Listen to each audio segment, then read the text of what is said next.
All right. Hey, everybody. Welcome again to another broadcast. So glad that you're here. We're just going to jump right into it.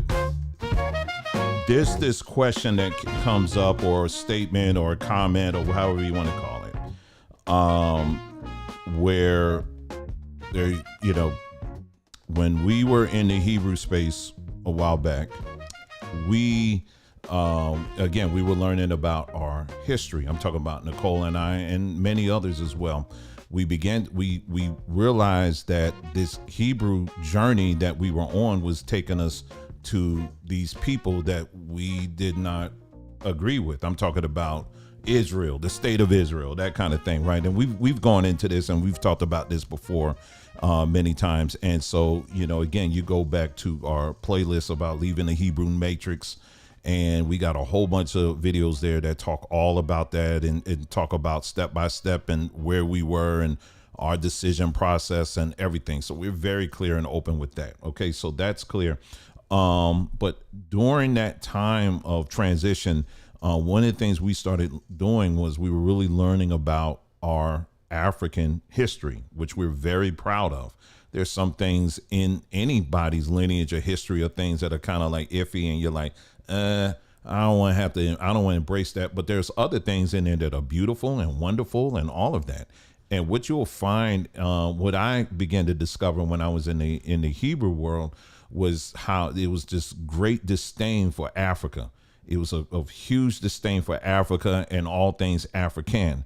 And the only time it would be brought up, it was brought up in a very kind of like not so good light. Well, the real Jews, the real Hebrews, we kind of only passed through Africa, and then we made our way here to America. But the dirty, stinking Africans, we didn't really mix with them because they're Hamites. And this is the attitude that you will see amongst a lot of people who embrace that whole belief system, that Hebrew system. And that was one of the major things for me that began to open my eyes. And I began to see, I don't want to have nothing to do with these people, because as far as I'm concerned, this is part of my history. And it's something that I want to learn more about. Right. And so anyway, one of the things we learned, and I have a few things I'm going to show you really quick, is things that we've covered many, many times before. The reason why I'm doing this video is because I wanted to make it very easy for people. If you ever had that question, again, you can just go right to this video and it's all answered. Okay. So anyway, one of the things we discovered was that when you look at the Bantu people, which many of us that came through the transatlantic slave trade are tied to, you will find that their name for God or the supreme deity was Nzambe. All right. You will find that name also being used in certain circles for some more darker, more sinister things. That is true. I've never denied that. That's historically true. Okay. But for the most part, it's used for good. It's to acknowledge the supreme God, supreme deity, that kind of thing. And no, it's not a Canaanite God. Canaan was somewhere completely different than Central and Southern Africa. So people saying that, they really don't want, either they don't know or they don't want to know history, even on a basic level. The Canaanites were located all in the Levant, which we call today like Israel, Egypt, all of that. That was all considered the Levant area. They were not in Central or in South Africa. Okay. They may have traveled down there, but but all in all, no, you cannot mix Nzambe with Canaanite history. It's an impossibility, that just beyond all impossibilities on that. You can't even tie that to any kind of syncretism, at all. That's how far apart these things were. And so anyway, so what I encounter from time to time is this whole notion that, again, people want to bring up like this is some demonic force or whatever, right? And zombie is, but the same people that say that, when you show them their belief system and what it's tied to, like on this platform, we've looked at the Hebrew calendar and we showed you how closely tied and related it is to the Babylonian calendar. They don't want to mention that. They don't want to mention, how easy it is just to look up Yahweh and how Yahweh is tied to the Canaanite pantheon of gods. You have El, which is the supreme god. Asherah is his wife. And then under that is all their children. And amongst their children is Baal or Baal, depending on how you want to pronounce it. And then there's Yahweh. Okay. And so these gods all would fight one another, right? And you actually see this portrayed in the Bible. They just kind of jumbled up the roles a little bit, but it's even captured in the Bible. And between our research group that we have, and also in our series Who in the L series that we've talked about this in great detail. So we're not experts on this, and we never claim to be, but we do take the time to learn about these things, and then we share what we know, and then what we don't know, we point you to the people who do. It was very simple here. Nothing's hidden, the whole nine, right? So what I wanted to do is I was looking through my videos and I was like, man, I don't have a singular video that like specifically deals with this topic regarding Nzambe. And I wanted to create a short video so that anytime it comes up, you got the clarity on it, and that's it. So if you want to walk away with something else, even with this, that's on you. You know what I'm saying? But since I like history, I love history. I'm never going to pass up a time to kind of share history when it comes to stuff like this. So this is just something I enjoy doing anyway. So anyway, just want to start off with some very simple things, and then we'll get to the main page that I want to show you. That's, like I said, again, it's very simple and easy. Let me go to this slide right here. Right here. Okay, so this is a very simple slide right here. This is a song that many of you guys may be aware of. I wish I could play it, but I can't. They probably copyright me on it. That song, how great is our God. That song, right? Beautiful song, especially this sister here. Her name is Dina Moana, and she's singing the song in Lingala, which is a Bantu language. And if you look at it, I know it's kind of small here, but take a look at the name of the song is simply Nzambe. Okay, now you remember in the last broadcast that we did, I actually showed you many gospel songs all throughout Central and Southern Africa where they referred to God as Nzambe, right?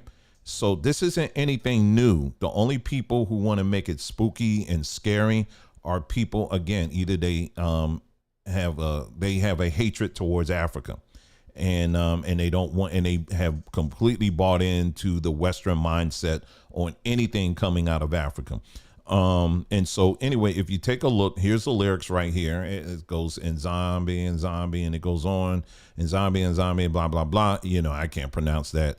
I mean, even at the bottom, they also refer to Nzambe as Yahweh. And so when you look at the actual translation, this is in Lingala right here on the left. On the right, this is the English translation. Well, look at there. It's God. That's their name for God. This is just one of many examples here. I'm just showing you just that one there. Another thing that I know we've shown in the past is this right here. This is I'm gonna attempt to say this, y'all. Biblia Indinga Ya Nzambe, which means Bible, the word of God. Okay.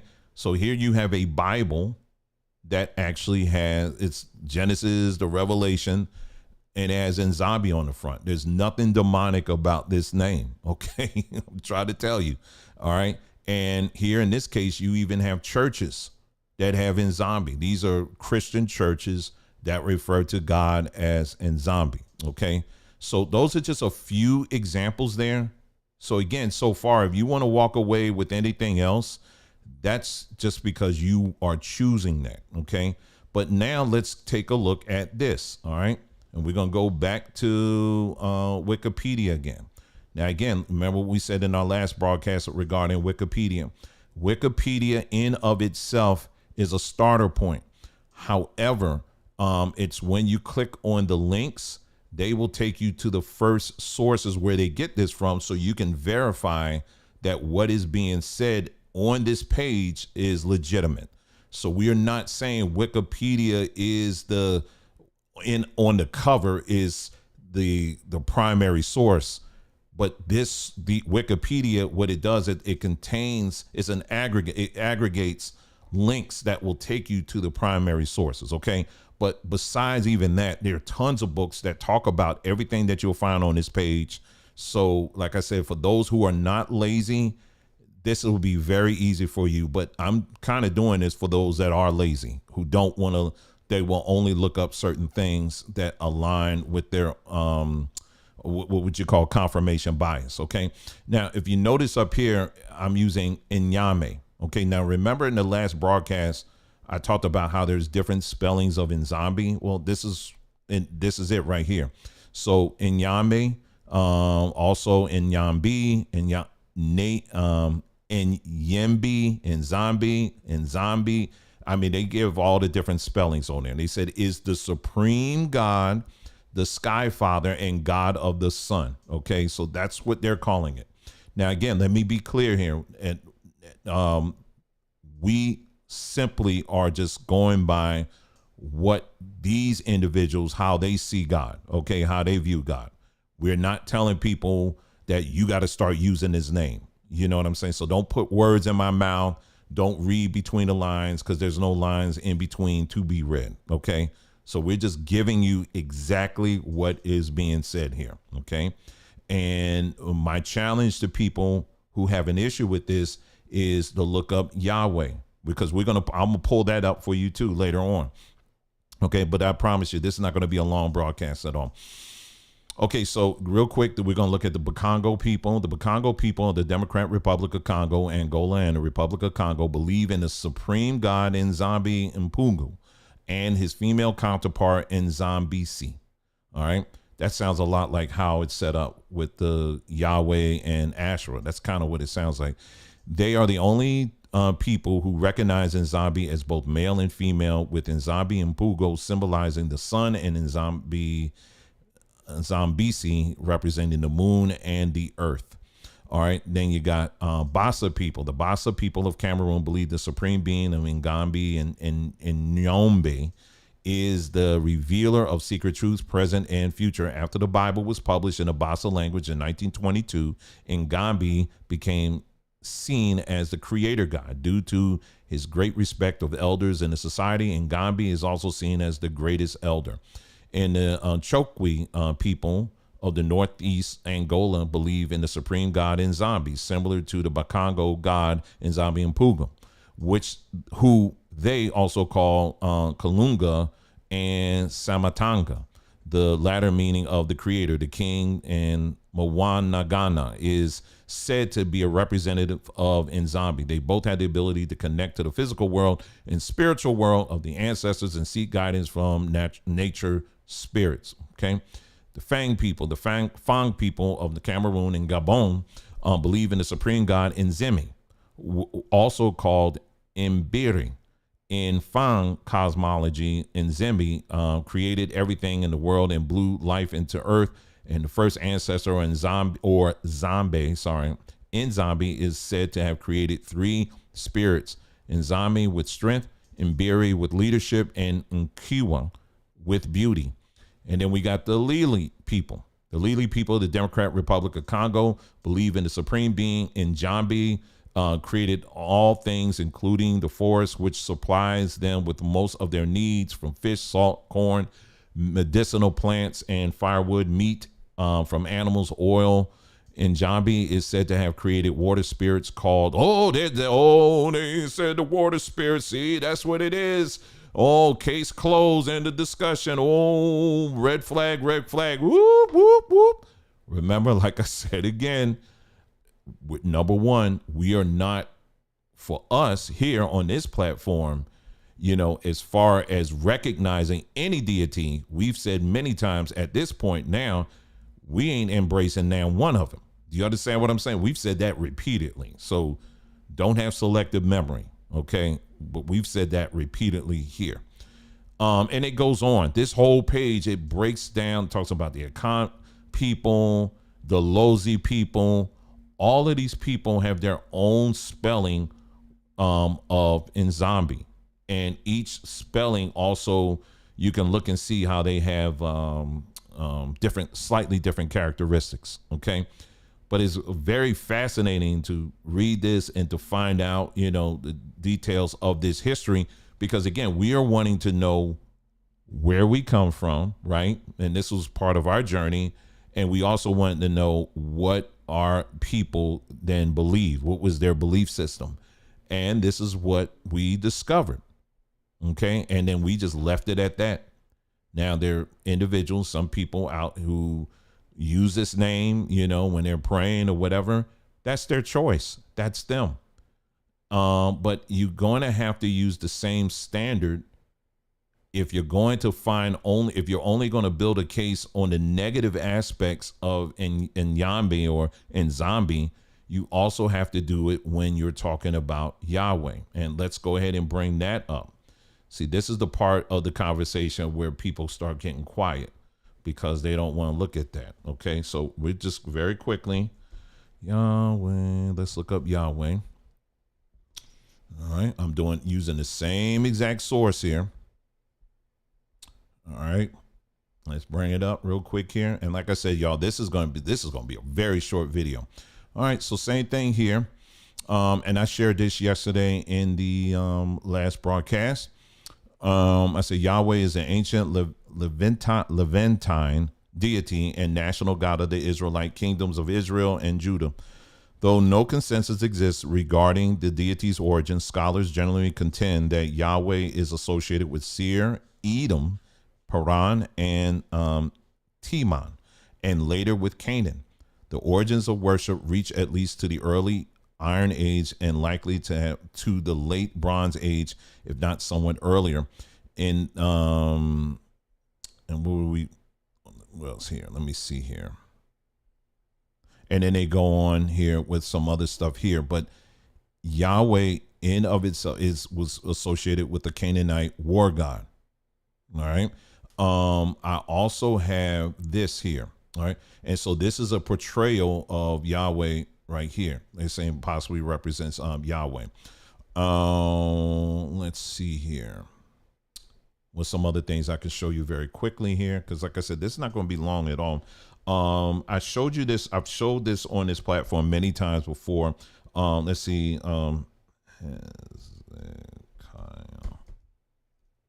Seal. Okay.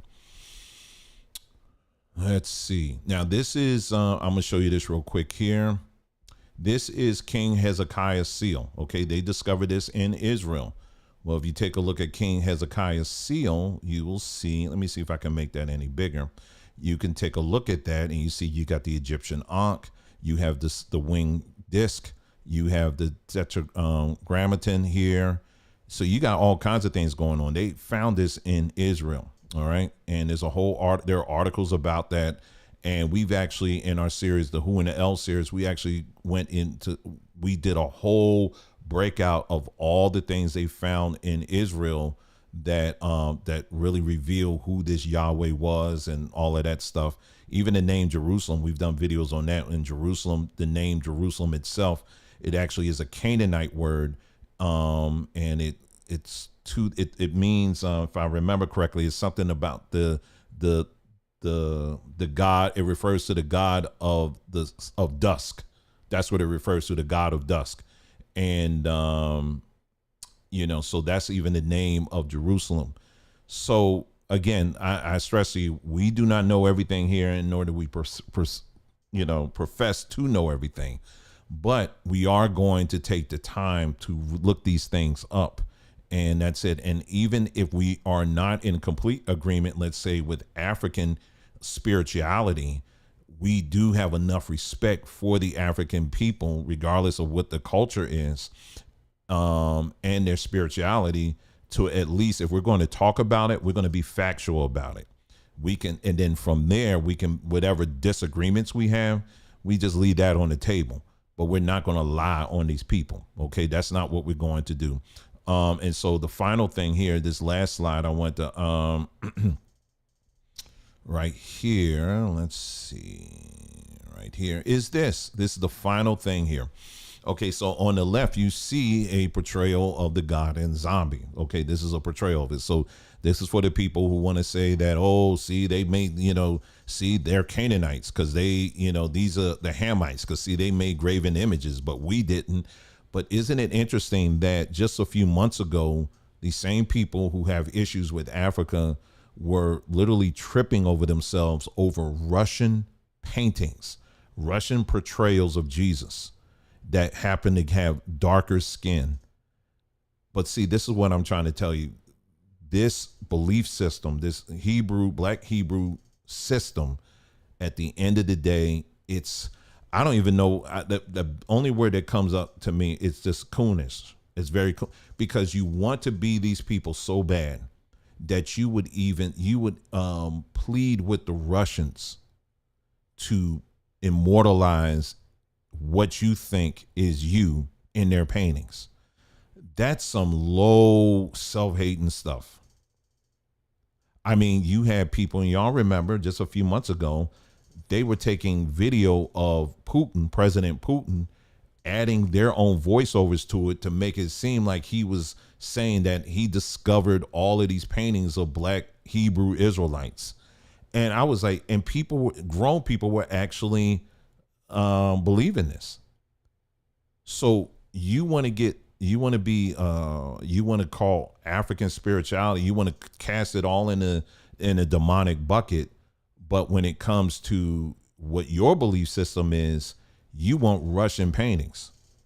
I mean, it's just ridiculous. So anyway, so to recap again, in case you're just joining us, what we have done is we basically, I wanted to do this video because I wanted to put this all under one video to make it very simple and easy for people to follow, so that anytime this comes up, you can point people right to this video where we actually are showing you that this whole thing in Nzambe and where it, who it is and all of that. And this is what our people on the continent, how they refer to God, or, their supreme God is Nzambe.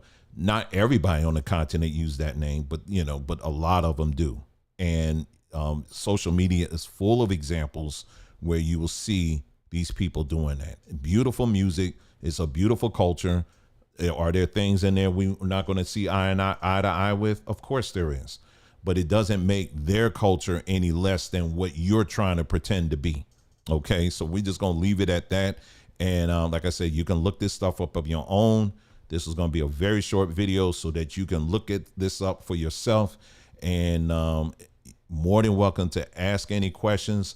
Leave those questions in the comment section there. As long as you stay respectful, stay on topic, stay on point, you are more than welcome to leave your comments there so that we can continue this discussion.